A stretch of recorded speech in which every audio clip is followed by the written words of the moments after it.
All right. Well, thanks everyone for joining. My name is Shane. I run the events at 10 Capital, and today we will be discussing how an angel group should support the local entrepreneur ecosystem. With that, I'll let Hall take it away. Thanks, Shane, and thank you guys for showing up today. Appreciate it. I wanted to introduce our speaker today, Gary Trauner of Silicon Qua. He runs an angel network there and has seen a lot of changes through the COVID times. And with that, I'd like to pass it over to Gary. Can you tell us a little bit more about yourself and about your group? Sure, Hall. Thanks for having me, by the way. I appreciate it. It's always fun to come on and interact with other people, find out what they're thinking as well. So my name is Gary Trauner, and I am the executive director of Silicon Couloir. We're actually a really interesting entity. So I'm based in Jackson Hole, Wyoming, and Silicon Couloir is actually a 501c3 nonprofit organization that provides programming to support entrepreneurship in our region, what we call the Tetons region. And so we have a range of programs. We're not just an angel or an investment group. We also have programming, we call it founding to funding, but everything from educational programming for entrepreneurs, fundamentals, startup information, to a mentor group that we use for companies that are in our network, to a pitch day that we do, we call it like that shark show, Teton style. And so we have a range of programs, and in our founding to funding guiding principle, which is that we want to have a program for anywhere entrepreneurs are in their journey. Of course, having an angel or an investment group at the end of the day to provide the funding that helps entrepreneurs succeed is an important part of what we do.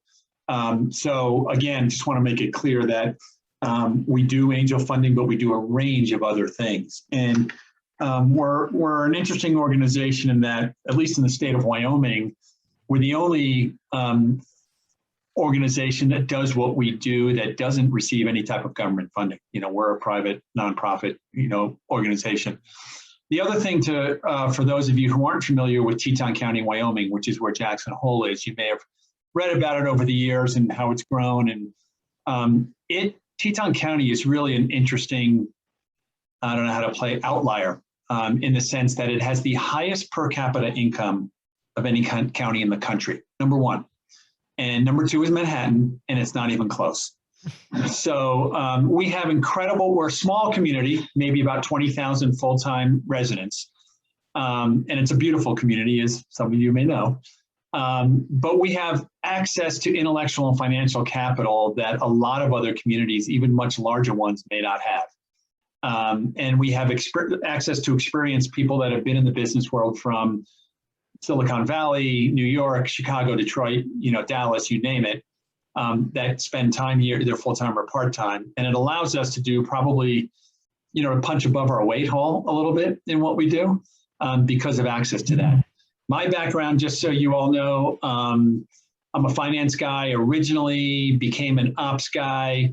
I've helped run both private and public companies. Was the COO of our regional medical center here for several years. I'm an entrepreneur myself. I started several organizations. I dabbled in politics and ran for higher office. Maybe in some ways it's a good thing I didn't succeed, but here I am. So, the angel group is the sort of ultimate outcome for helping our entrepreneurs succeed in our area. Well, that's great. So angel groups are there to invest in startups for a return, but they often do other things. They support the local entrepreneur ecosystem. They further impact investing. They do a lot of different things out there. What do you focus on to support your local ecosystem, and be interested to see what you choose to do and what you choose not to do? Yeah, again, that's a great question, Hall. And for us, we're a little bit of a different beast from some of the other angel groups that are out there because we do have a nonprofit mission at heart. We've had discussions, obviously, about for-profit versus nonprofit and how we integrate the two. So we've got three guiding principles. One is that we want access for all. We want anyone who wants access to our programming, including our angel group, to be able to do that. We don't want barriers to entry, financial or otherwise. Our second guiding principle is what I already talked about, founding to funding. We want to have a program for wherever entrepreneurs are in their journey, including Angel. And the third is what we call Profit People Planet. So that's really the key one for us. We understand that entrepreneurs want to be financially successful and that angel investors want to get a return on their investment. That's why they're doing it.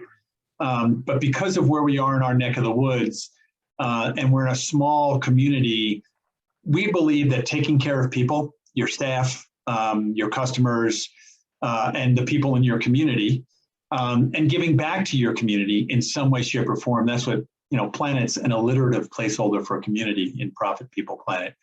We think that that's actually good for business, right? We think you can do well by doing good, and you can do good by doing well. And so when it comes to our angel group, we bring in for-profit companies, but we vet them beforehand. And all of them, in our view, need to at least have some connection to the community and some view on what they want to do from a community caretaking perspective. We don't dictate that, Hall, so we're not trying to tell people how to deal with their staff, how to take care of them, or what they should be doing in the community. We just want to know that they're going to be engaged. Because if you're an investor in a large metro area, New York, LA, wherever it may be, it's real easy to say, you know what, I'm just going to look at the financial return because the impact that that company can have on the greater urban area where I live or where they are is minimal. But in a region like ours, the impact that these entrepreneurs can have and these ventures can have is significant. One of the key guiding principles for us as well is a thriving middle class. So where we live is becoming very expensive because lots of people are moving here. It's pricing people out. We believe a community is healthier when you've got an economic spectrum. And we want to make sure that there are meaningful jobs that are well paying and provide benefits, et cetera. So those are all considerations for, for our angel group and for the companies that we bring in. Trying to think if I'm forgetting anything for now, but again, I think return on investment is important and critical, but also community good and community vision is a factor involved there. So you primarily are doing investing, and from that it comes a lot of great things, but are there any specific actions you guys are taking, any events or programs that you're running that actually go beyond just the straight investment? Well, yeah, I mean, clearly. So again, the programs that we have are well beyond the range of just angel investment. So we have a mentoring program that we call our Teams Mentoring Program. We actually licensed it from MIT. It's all volunteer. And again, we have CEOs and executives from the C-suite of many organizations that have moved to our neck of the woods. And they volunteer, and usually there's 3 or 4 mentors to a venture, to an entrepreneur, and they provide guidance. But the key here, Hall, is really important. The program, of course, is practical in that it's geared to helping entrepreneurs succeed in their current venture that they're presenting to the mentors. But it's also critical that the mentors take a view towards making that entrepreneur better to succeed, whether they succeed in that first venture or not. We all know that the success rate for entrepreneurs is not that high, right? So yes, the mentors are trying to help them succeed in their current venture, but the goal is to make the entrepreneurs better equipped and to give them the tools they need, that if they don't succeed in round one, they come back, as most entrepreneurs do, for another go at it, they've got a better chance of success. So that's just one example. Great. Are there certain activities that you see other groups do that you avoid? Are there some things that you think are not a good idea for angel groups to provide in some cases? So what might that be? Well, I think it's important from our perspective to set out the investment thesis for our angel group right up front.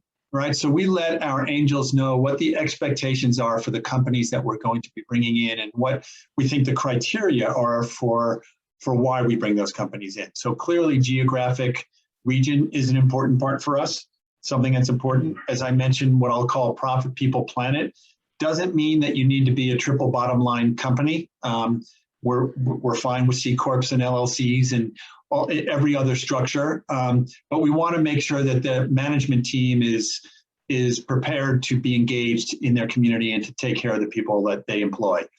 We do so the investment thesis is critical, and being clear on that is important, and not straying from that, I think, is something I see other angel groups do at times. They stray, and it makes it tougher. Right. Well, in many communities, they have groups like SCORE, SBA loans, and certain kinds of mentorship programs. And often those are for startups that are really not angel level deals, but more lifestyle businesses and so forth. And found that was kind of a thing that, there's other people doing that. So angel groups don't really need to be engaging in that. Any other examples like that in your area? Yeah, well, we have what's called the Wyoming SBDC, which is a Small Business Development Council. That's a state-funded organization. They're great. They can help people. But I think what we do is we look at, we clearly want to look at organizations that can scale, right? And maybe our neck of the woods is a little bit unique. So here's the way I tend to frame it. People that come to our valley need to be have a higher risk tolerance than normal just to live here. It's geographically remote, winters are long, lots of people are outside doing athletic things. And then what happens is people with that risk tolerance will get to a point in life where they want to translate that to an entrepreneurial venture. And because they've got that extra risk tolerance, they're willing to put themselves on the line entrepreneurially, but they tend not to necessarily have the foundational expertise to succeed in business, right? They didn't go to business school, they didn't get an MBA, they haven't operated, companies in the past. And so that's where we come in to provide all the programming we can to get them to a point where we think they're capable of going out and raising money with our angel group, right? So, that's the culmination of a bunch of programming that prepares the entrepreneurs in our region to be successful. So for us, we want to make sure that the people we bring into our angel group have gone through that process or have the foundational expertise to succeed. Great. Well, Jim Roberts in the audience posted a link that basically says that one of the elements that you can bring to the table is tough love, not letting startups become complacent, but encouraging them to go to the higher level and so forth. Have you ever seen any examples of that in your group? We absolutely have seen examples of that. Again, because we're a small community, people tend to know each other. And when you do know each other well, it's a little bit more difficult, as Jim said, to maybe provide that tough love and that honest feedback that people need. And that's why our mentor program is so important. So one of the criteria for our mentor program is the mentors can't have any engagement with the organization besides mentoring. So let's say I'm a venture and I'm an entrepreneur and I've been accepted into the Silicon Couloir mentor program, and I've been assigned 4 mentors to help me on a regular basis figure out how to be successful. I might like one of the mentors and ask them to be on my board of directors, or I might find out that they want to invest in my venture, and I'll ask them to be an investor. That's fine. But that mentor then has to drop off the mentoring team.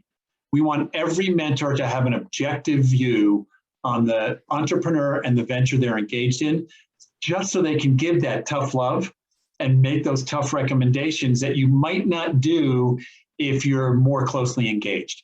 So yes, we run up with that all the time. And we agree that, honest feedback, truthful feedback is critical.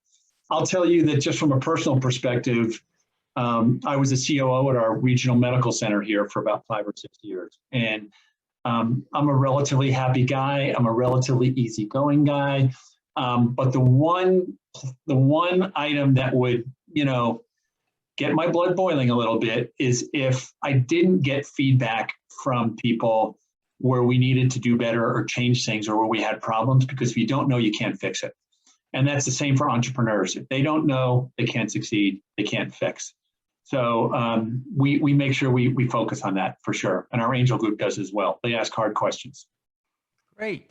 Well, Jim replied that the Tough Love event brings in outsiders to give the constructive feedback because many locals are too soft and don't want the awkward social situation when they give the tough love answer. So it's one of those issues, I guess.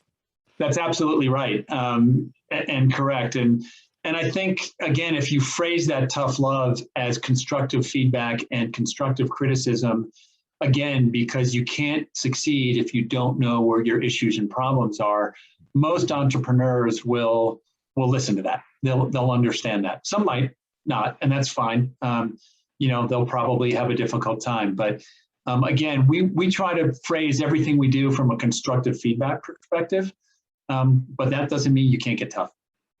Great. And then he brings up another good point with another link that one of the things angel groups can do is attract other resources for startups. Funding is one thing they need, but they also need talent. And in today's market, that's the number one feedback I get from startups is, what's your challenge? It used to be funding. Now it's really finding talent because everybody wants the same thing.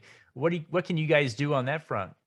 So we actually have a couple things that we do. We have a regular monthly networking event called Chance Meetings. It started out obviously pre-COVID as an in-person event where we usually have a theme or a topic of interest with a panel that talks, but really it's a cocktail hour type thing, 5 to 7 p.m. Let's say it's the first Monday of every month. And it's a place where professionals can get together in our community to network. And they might learn something from the panel that we have on a topic of interest, but really primarily it's to provide people insight and connections for other talent in our community. And we've seen significant hirings take place from our Chance Meeting events where, an entrepreneur met an engineer and they needed some technical help on the IT side, and they found the right person and they hired them. So we're all about trying to get people interconnected in our communities and in our region as well. Our region is Jackson Hole, Jackson proper has become expensive. It's hard to live. We have outlying communities where people commute in from, and we reach out to those communities. We look at it as a fabric, a regional fabric. So we want to bring talent in from those other communities into Jackson Hole as well. I think we've all learned that virtual is becoming something that's more permanent these days. It doesn't mean that you won't have company offices, but it's possible for people to take a look and say, you know what, we're going to headquarter in Jackson, Wyoming. We're going to have our C-suite. We're going to have some of our big talent here. But you know what, our logistics unit or our marketing unit can be somewhere else regionally, virtually, and give us a greater pool of talent. So we've networked with other organizations in our region to do that as well. Great. Another area I find is that you can actually help startups raise follow-on funding outside the area. I always tell startups you need to have a national perspective on day one for your fundraise, because you're not going to raise everything from your local family and friends or angel group. You're going to have to go abroad. Although it's good to have local funding because it shows validation. But what can you guys do to help them raise that follow-on round that will most likely be out of state on the next pass? Yeah, that's a great question, and it's absolutely something that we thought about. So two things, Hall, you and I have discussed in the past. We're looking at putting together a fund, a dedicated fund from Silicon Couloir to augment our angel group. And the idea behind the fund is, well, we all know that at times angel groups can be like herding cats a little bit, right? Making sure that you determine who's interested and who wants to take the lead on due diligence and all those sorts of things. We believe at Silicon Couloir, we'd like to put together a fund that gives us the ability to act a little bit quicker. And also, based on our social value mission, gives us the ability to invest not just in ROI, but also in community, growth and community vision as well as a factor. So that's one thing where we think we can provide some follow-on funding to organizations. And part of that fund will be not just for initial seed and Series A type investments, but for follow-on rounds. But the other thing that we do have here, again, we're lucky, is a lot of the people that are in our community have their roots in communities elsewhere, right? So they came from Silicon Valley. They came from New York. They came from Chicago or Dallas or LA or wherever. And so we ask them to help us tap into their networks back where they came from, and they still have connections. And so we've seen a lot of we've seen organizations that I don't want to get into specific names because I don't want to get in trouble with the organizations, but we had an athletic performance organization that started here, was birthed here, ended up raising capital and going out to Silicon Valley because some of their contacts were out there. And actually, for better or worse, they ended up moving their headquarters out to the Silicon Valley area because that's where their follow-on funding came from. So we prefer that didn't happen, but we get that it does sometimes. But certainly that funding came from their ability to raise money here and then have the connections elsewhere. Great. Well, having run Angel Networks myself and done mentorship programs for the local community, I can find after a few years, it can start to wear on the membership, the amount of work that can be in there, especially if you're in high traffic areas. How do you prevent burnout by the members? Do you pace them, or do you metric, or what do you do to make sure they don't get overrun by startups? Because startups, of course, are trying to get as much as they can for as little as it might cost. And if you're doing free mentorship, the line is pretty long to go through to get there. Yeah, if I understand your question right, well, it's a challenge. So just to step back for a sec, so deal flow for us is always an issue because as much as we have a lot of intellectual and financial capital here, we are a relatively small area in terms of population. So we do like to partner with other regional angel groups to see whether we can help them out and they can help us out over time. And we're pretty early in that partnership process. You know, Hall, that the angel investing environment has changed significantly over, let's say, the past 5 years and COVID has only accelerated that. And I think regional partnerships is clearly, especially in rural America, is clearly something that's only going to grow more because it helps with deal flow, it helps with quality, it helps bring fresh eyes into different companies that you might not see otherwise. For our angel group, frankly, we actually try and limit the number of presentations that we do over the course of a year. So normally we will have 2 companies present at an event for us. We do 5 to 6 presentations a year is our goal. So we're trying not to overload our angels with too many potential investments. And again, we vet them in advance. So we hope that we've trained as our agents, our angels as trainable as they can be to understand the type of companies we're going to bring before them. And so we hope they know that when we do bring companies in front of them, they're quality companies and they're worth taking a look at, and they're not something that's just a waste of time. I will give you an example of a place where we did stray once, and again, without using company names or anything of that nature. One of our angels had a connection to a company in the Midwest that was in the CBD space. Super hot space, lots going on, consolidating, a lot of mom and pops, ripe for growth with the right people and the right organization and the right thesis, right? When the people came in to present, they were super nice people, super qualified in what they had done in the past, but they were not much more profit. They just weren't quite the organization that we normally look to fund. And I think our angels saw that. And so they didn't really get a lot of interest from what they brought in. And it taught us a lesson, which is even though there was a connection for that from one of our angels, we need to make sure we stick with our thesis, right? We need to make sure we stick with our investment thesis because that's what our angels expect.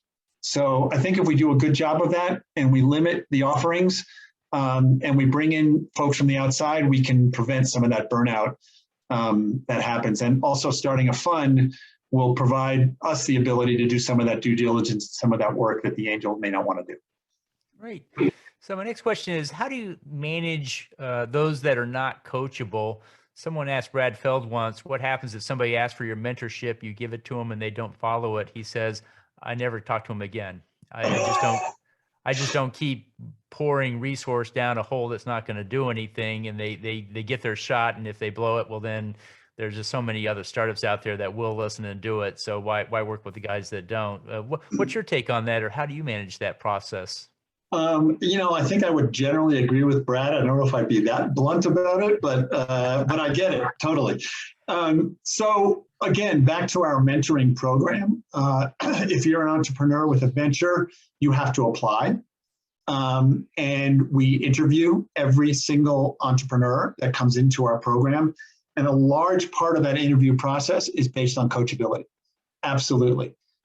We rarely turn people down, but when we do, I would say 90% of the time, it's around a lack of coachability. It's a perception from the interviewers that did the interviewing and that come back to our mentor committee, our team's committee, that the person that they interviewed probably was not coachable and would not be likely a good candidate to listen to mentors over time. So hopefully we weed out most of those folks before they even get into the program. If they're in the program and there's an issue for them, we will mentor them sort of on the side as an organization. I'll step in and I'll have a tough discussion. Back to Jim Roberts' tough love point. I may have to say, look, the mentor team feels like you're not listening to them. And by the way, my view is entrepreneurs are entitled to, take whatever path they want to take. It needs to work for them, right?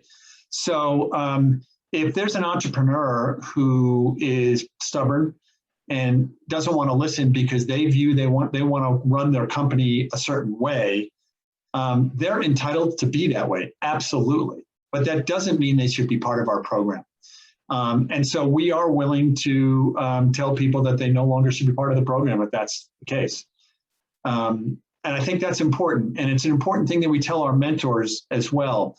I want to make sure that our entrepreneurs, just because they have a mentor team making suggestions, doesn't mean they have to take advantage of those suggestions or agree with them.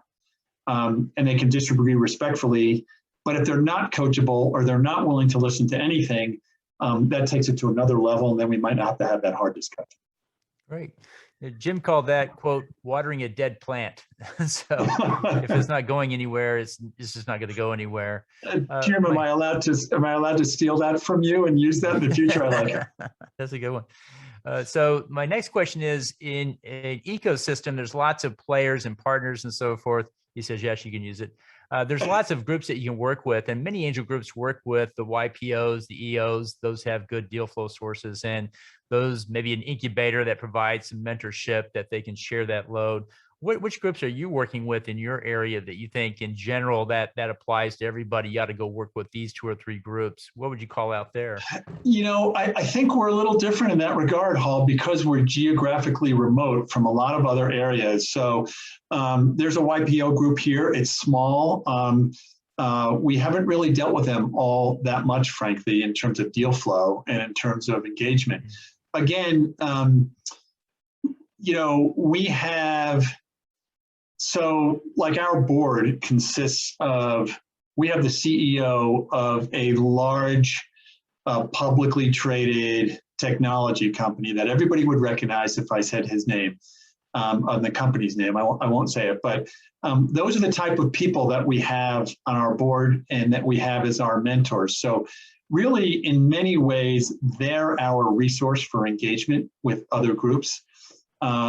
We also, again, network with other organizations in our region. So up in Bozeman, Montana, there are some angel groups and some investment groups. In Colorado, there are clearly some groups on the Front Range and even on the West Slope. So we haven't really formally engaged with other organizations in that sense. Maybe we're lucky because we have the deal flow and we have the expertise sort of informally within our own ecosystem to be able to get what we need. So, that might be an area where we're not typical compared to a lot of other places. Great. Well, Jim writes, I run the Ecosystem Org and the Angel Network, a network for entrepreneurs in Wilmington, and Well Angel Network. the org is the funnel for the angel network. They're partnering with groups that can funnel deals into them and maybe screen or share a little bit of the mentorship that comes into it, I believe. So it seems like if you set up structures like that, it might save you some time. It sounds like you're doing that already at some level there as well. Well, remember again, and I think we may do that in a different format, but a similar concept. If you look at Silicon Couloir as a whole, and by the way, I'm just going to a little side note for those who don't know, one of the most famous runs at Jackson Hole Mountain Ski Resort is called Corbett's Couloir. And a couloir is a sort of gap in the mountains between the rocks and everything. It's like a funnel. And so we took our name, obviously, from Corbett's Couloir and Silicon Valley. So just so everyone knows, that's where it came from. But as an organization, again, we might even be viewed as a large incubator in a sense. So we have a co-work space here, which is dirt packed, and COVID has only accelerated the use of that COVID space for corporate refugees who want lifestyle and amenities to come here, but they still need a place and to run their business and all the technology that comes along with an updated co-work space. Again, we have our educational programming. We call Startup Success for entrepreneurs. We have our mentor group. We have our networking events, chance meetings. So all of those can act as a funnel to bring entrepreneurs and ventures that might be in either one or more of those programs into our angel group. So again, to the point that I think it was Jim or whoever your commenter was, I think we've got that same capability that he talks about with ecosystem.org to funnel people from different, that have had different needs for our programming into the angel group eventually when they're ready. Great. I've seen some angel networks actually attract mentorship from outside the area in the form of events and panels and special speakers because they've invested in those other companies or they have a network and so forth. What have you guys been able to do in that direction to bring more of that experience from outside the area? Because an angel group only has so much, and eventually you have to bring in others, especially in new technologies. What do you see there? The way that we've done that to some extent is through our other programming. So again, as I mentioned at our monthly chance meetings, we usually have a panel with a topic of interest that we hope people want to learn about and attend. And I'll use the example of someone who, in the kind of DEI space, it has a large engineering firm in the Midwest, very large, and has offices all around the Midwest and I think the country, and has a residence here or a second home here. And we've run a panel in the past around how that person has brought in people in the DEI community. This person focused on felons and people that had been incarcerated. And folks that got out of incarceration and were now looking to restart their lives and bringing them into our community and helping them succeed, which is clearly a noble gesture. But at the same time, he's running a completely for-profit business that needs to be successful. So he helped us understand how ventures and companies can put together programs for people like that, or in people in the DEI community that may not have the training to be successful. So again, having access to people from around the country that come here makes a big difference for us. And we help them. We hope that they help us pull in the people that they know. I'll step back for a second. Silicon Couloir started, I'm on the board of directors of a think tank called the Chartour Institute here in Jackson Hole. And the think tank focuses on the intersection of economics and the environment in we call communities of special interest. And there was a conference called 22 and 21 here in Teton County that was put on by this organization, this think tank. And a bunch of people at one of the breakout tables thought that entrepreneurship, supporting entrepreneurship could be a way to support the community and diversify our community. So we have access to organizations like that think tank, Chartour, and other organizations in our neck of the woods that pull in people from all over the country. So that's our network. Great. Well, Jim writes, we borrowed the investors from Raleigh-Durham, 70 investors over 5 years, as we know they have a beach house. Our events are at 4 p.m. on Thursdays, so they make it a weekend. We call it the Coastal Corridor. It's very successful and has led to investments. So you kind of set yourself up as on your way to the beach or the mountains or wherever and make that a part of their life. I thought that was a pretty interesting idea. You guys ever try anything in that direction? Well, actually, right now we don't have it finalized, but we are working on, as part of our educational programming, a leadership and a values-oriented entrepreneurship institute, because we know that the one thing we've got going for us here is it's a desirable place for people to come. Right? People want to come here in the winter to ski. People want to come here in the summer to see the wildlife, go up to Yellowstone and Grand Teton National Parks, just be in the natural beauty that we have here. So that gives us an opportunity to attract folks to do something along the lines that you just mentioned. We haven't come up with a good name like the Coastal Corridor yet, but we'll think of something. But it's a way, I think, to broaden our base and attract people from around the country to come here. They can mix pleasure with business to some extent. So that's something that we're planning on right now. You were talking about ESG at the beginning of the hour, and one thing I've noticed is impact investing used to be a nice to have, and now it's becoming a must have. Everybody's going to become an impact company at some point. They're not just going to let you make money. You're going to have to do something in addition to that. And one of the things I find with impact companies, and always asking that question, is what is your impact metric? What good are you actually doing? Have you ever rolled up the numbers and so forth? And I know some groups actually track their metrics. Are you in the mode of tracking your metric and how many people get mentored, how many people get graduated, that type of thing?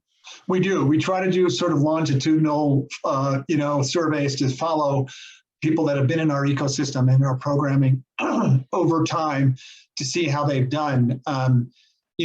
Metrics are hard sometimes in what we're doing. For example, I'll use the metric of jobs. So we want to maintain a thriving middle class.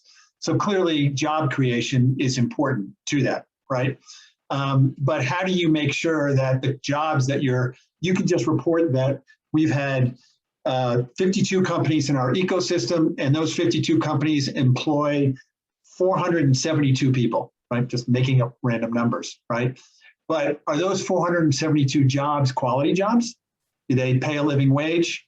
Are there benefits involved with them? Are they meaningful to people in their lives?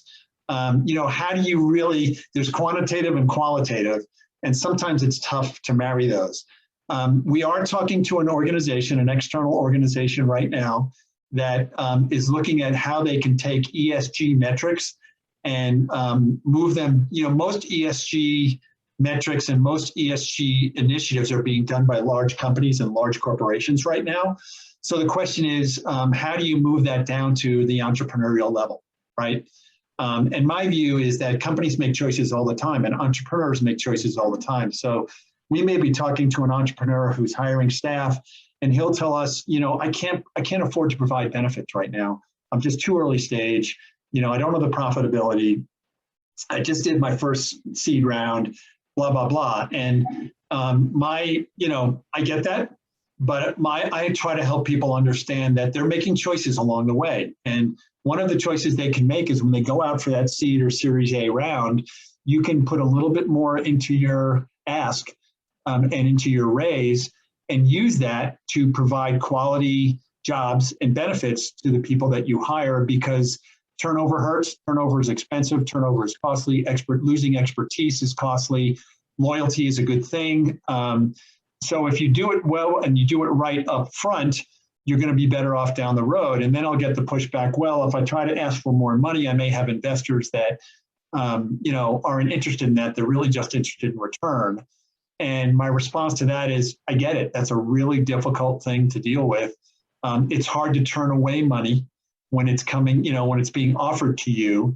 But if you have people that are investing in your company that don't share your values and don't share what you're looking for, as in your venture, then maybe they're not people you want to take money from. And that's why we think values alignment between the entrepreneur's internal values and the communities that they're in are actually good for business and will help people succeed more often than fail. Great. Well, for those in the audience, if you have any final questions, go ahead and type them in now. My final question is, many angel groups are working at the government level to find tax breaks for the investors, find matching funds for the startups and so forth. What's your take on doing government advocacy in this space? Challenging. Well, I'm going to get in trouble here a little bit, but Wyoming is historically one large company town, and that industry that makes it a company town. So there's an old saying about Wyoming's the least populated state in the country, right? We have about 560,000 people, 500,000 people plus or minus. We're number 50 out of 50 in terms of population. There's an old saying about Wyoming that it's a really small town with really long streets. Because it's lots of small communities with a lot of space in between. And historically, we're a natural resource state, right? So we're all about energy, coal, oil, gas, trona, which is a mineral that is mined basically here and in China and is one of the basics for soda ash, which goes into everything that we use. So we're a natural resource state. And while Wyoming has paid lip service to diversification, economic diversification, it's been challenging, right? We're boom and bust. I think finally the state is serious about this and is really looking at how we can diversify. It hasn't hurt that we're getting funds from the American Rescue Plan and some of the programs that have come out of COVID. So I think it still remains to be seen in our neck of the woods. I know states like Colorado and Montana and Utah, their states have been pretty forward thinking in terms of putting together programs to fund entrepreneurship and to help fund angel groups. We're not quite there yet. There is an organization in Wyoming called the Wyoming Business Council, which is doing great work and really trying very hard to help that diversification. They've got some regulatory constraints. But we're going to work with them as best we can to make that happen because we think it's important. So it's a challenge for us, but we'll get there. Great. Yeah, every state has its different careabouts. Here in the state of Texas, we don't have a state income tax, so there's no tax credit to ask for in that case. So everybody's got a unique position. Having said that, there's quite a few funds I see going around the country, the Emerging Technology Fund model, the Catalyst Fund model, the Jobs for fund model where you get matching grants to the local VCs and so forth. Yeah. Some groups also advocate for bringing more venture capital to the state. It may not be a permanent fund, but it's relationship with funds. Do you do much work in that direction to get the VC side more represented there? Yeah, we do, but I'll step back for 1 sec real quick, Hall. We don't have a state income tax either personal or corporate. There was an interesting study done at the University of Wyoming several years ago that seemed to show that any job that came into the state that was not related to severance taxes to the fossil fuel. So we get most of our state funding comes from what they call severance taxes. And for those who aren't familiar with that, it's severing minerals from the ground. So every metric ton of coal, or every cubic foot of natural gas, or every barrel of oil gets taxed, right? That's where our funding comes from. So this study showed that if jobs were created that weren't related to that severance tax, they were actually a drain on the economy of the state as opposed to accretive. They were actually subtractive because they placed more burdens on the communities and the resources the communities needed to use for those new people than they brought in funding. So that's kind of been the challenge for our state in terms of looking at economic diversification. There are groups in our state, both state-oriented and not, that are looking to diversify and bring in more venture capital. We network with those groups on a regular basis and do everything we can. Teton County, frankly, is one of the leaders because we've got such a high per capita income and so many people that have moved in here that have the ability to invest and that bring connections to venture firms from elsewhere. So yeah, we're working in that regard. We're networking as much as possible. I think we'll be successful over the long haul, but it's a challenge. That's great. Well, in the final few minutes that we have here, what else would you like to cover to basically close it out? What are your final words and comments?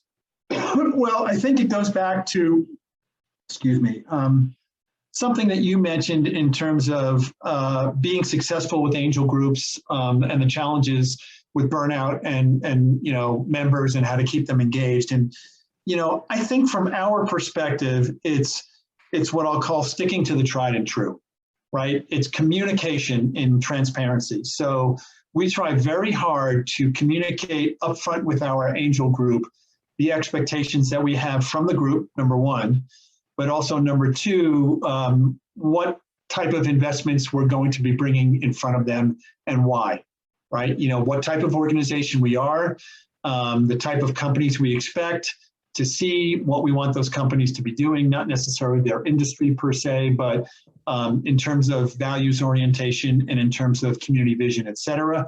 And then we try and stick to that. Not always easy, right? It's always tempting to see other things that come down the pike. I'll give one other great example. There's a company here called Vertical Harvest Farms.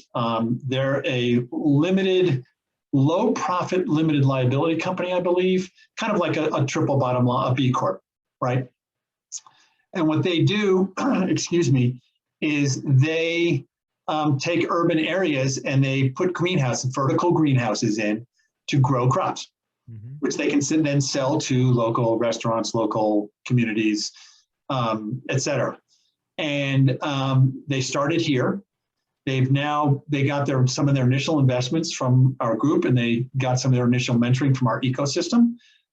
They're now branching out to the point where they've got a big project up in Maine, in the Northeast, and they're talking to venture capital groups, big venture capital groups that you wouldn't normally expect an organization like that to be able to talk to, because they got their start here and because they shared values with what our values were. We were able to invest in them, and then they were able to branch out. So those are the type of companies that here in our neck of the woods we're looking at. And again, I think if you get your investors to understand what they're going to be presented with and what your values are, and you're aligned, you've got a much better chance of A, getting the investors to be able to invest in entities that they like, and B, having those entities succeed. Great. Appreciate your sharing that with us today and coming on. Glad to have you here. Looking forward to our next meeting and event as well. And want to thank the audience for great questions and feedback. Watering the Dead Plant is the winner there, I think, for comments, and have to remember that one. But with that, I want to go ahead and close it out at this point. I want to thank everybody for it, and appreciate your taking time, Gary. It was really great. Thanks for having me, Hall. If I can be helpful in any other way, or if there's any people listening today that want to contact me, feel free to give them my contact information and we can go from there. We'll do so. Thanks so much, All guys. right. Appreciate it. Thanks a lot. Appreciate it. Have a great one.